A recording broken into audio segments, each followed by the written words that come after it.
صبح هم با لبخند تو شروع میشه، روزای سخت با تو آسون میشه. تو یه حس نابی مثل نور خورشید، با تو این دنیای رویای شیرینه. با تو دنیام قشنگ‌تره، بی بدیره غمام دیگه بیا سرن. تو که باشی کنار من همه چی عالی میگذره.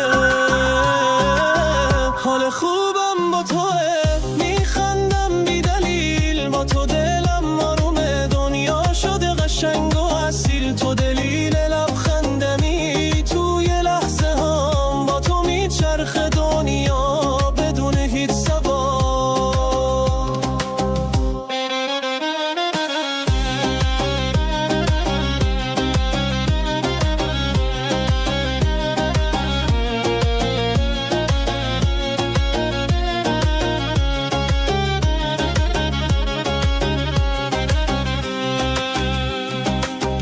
قدمم با ریتم قلب توه، خنده هم از جنس مهر توه.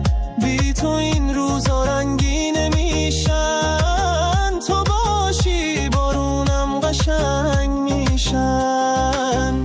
حال خوبم با توه، میخندم بی دلیل، با تو دلم آرومه، دنیا شده قشنگ و اصیل. تو دلیل لبخندمی، توی لحظه هم با تو میچرخ دنیا بدون هیچ سوال.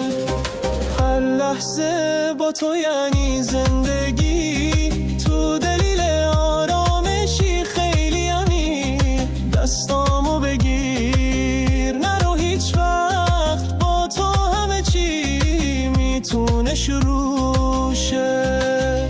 حال خوبم با توه، همین حالا همین جا، با تو همه چی عالیه، بین قشه و بی دغدغه. تا ته دنیا با تو هم، تا آخر مسیر با تو همه چی روشنه. حتی شبای دیر